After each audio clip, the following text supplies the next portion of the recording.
दोस्तों आज हम जिस विषय में बात करने वाले हैं वो है आपका लाइफ बॉय साबुन, जिससे आप लोग रोज़ रगड़ रगड़ कर नहाते हैं। आपको हम यह बताने वाले हैं कि क्या यह साबुन आपके नहाने के लिए उपयुक्त है या नहीं, यह हानिकारक है कि लाभदायक। तो सुनिए दोस्तों, यह साबुन हिंदुस्तान यूनिलीवर लिमिटेड कंपनी द्वारा बनाया जाता है, जो एक विदेशी कंपनी है। वो भारत में इस साबुन को बनाती है और बेचती है।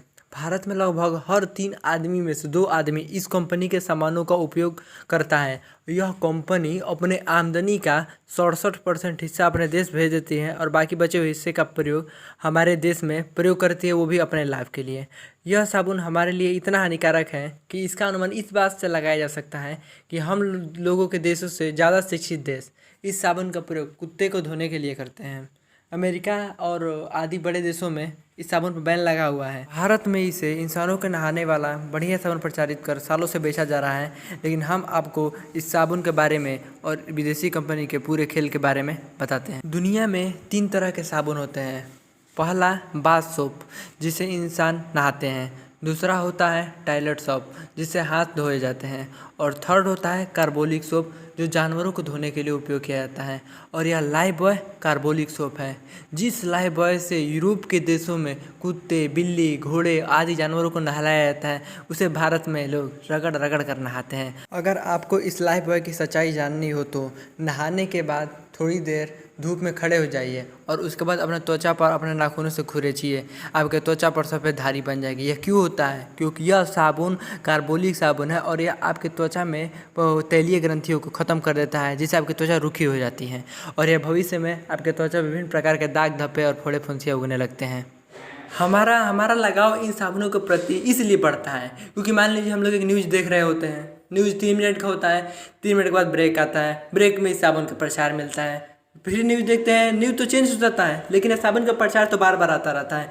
हम लोग थोड़ी देर बाद न्यूज़ भूल जाते हैं लेकिन ये साबुन का प्रचार याद रहता है और यही हम लोग के दिमाग में भर जाता है। इसीलिए हम लोग स्वदेशी वस्तुओं के प्रति लगाव कम हो गया है, क्योंकि स्वदेशी वस्तुओं के पास उतनी पैसे नहीं है कि वो लोग ऐड दे सकें ताकि हम लोग देखें उन्हें। लाइफबॉय साबुन इंसानों के लिए उपयुक्त नहीं है क्योंकि इसे विभिन्न प्रकार के वैज्ञानिकों द्वारा सर्च किया गया और उस पर सर्च किया गया, जिससे उन्हें पता चला कि इंसानों के लिए हानिकारक है।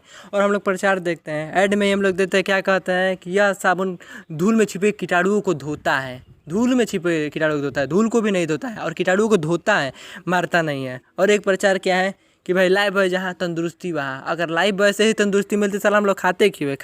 खाना ही छोड़ दें। लाइफबॉय इंग्लैंड की कंपनी यूनिलीवर इसका निर्माण करती है, लेकिन यह भारत में हिंदुस्तान यूनिलीवर लिमिटेड के नाम से बेचा जाता है। क्यों? क्योंकि यही तो इसकी खासियत है कि जिस देश में जाती है उसी का नाम अपने नाम के आगे जोड़ देती है ताकि लोग इधर आकर्षित हो और हम लोग मूर्ख बनकर उनके प्रोडक्ट को खरीदते हैं और अपने देश के प्रोडक्ट को भूल जाते हैं, जिससे हमारे देश की आमदनी कम होती है। और देश की आमदनी कम होगी तो महंगाई अपने आप बढ़ेगी और हम लोग दोस्त अपने आप को देते ही नहीं है, साला दूसरों को देते हैं। यही तो हमारी गड़बड़ी है। हमारे देश में एकता नहीं है, साला कोई सामान विदेशी सारा सामान करते हैं, खाली टीवी पर ऐड देखते हैं, खाली विदेशी और ऐड देख देख कर अपने आप को प्रेरित इतना कर लिए हैं कि हमें उसके सिवाय कुछ और दिखाई ही नहीं देता है। और तो और कुछ दिन पहले तक यह लाइफबॉय साबुन बिक रहा था family doctors welfare association of India के द्वारा प्रमाणित के नाम से। अरे ये कौन सा एसोसिएशन है? ये कब बना और कब इन्होंने लाइफबॉय का प्रमाण पत्र दे दिया? लेकिन रोज़ हम लोग इनका विज्ञापन देखते हैं और खामोशी से बैठे रहते हैं और सिर्फ देखते रहते हैं और देखते हैं, हम लोग इन्हें खरीदते भी हैं।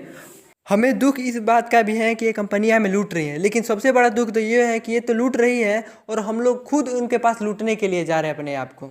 गांधी जी ने स्वतंत्रता से पहले ही कहा था कि स्वदेशी अपनाएंगे तो देश को आगे बढ़ाएंगे, लेकिन हम लोग उसे बहुत पीछे भूल गए और हम लोग अपने चीज़ों को उपयोग करते ही नहीं है। इसलिए मुझे आपसे नम्र निवेदन है कि भाई स्वदेशी अपनाइए और स्वदेश को आगे बढ़ाइए। दोस्तों अगर आपको यह वीडियो अच्छा लगा तो आप मेरे चैनल को सब्सक्राइब कर सकते हैं और शेयर जरूर करिए, क्या पता इससे किसी को प्रेरणा मिले और वह स्वदेश की तरफ आकर्षित हो।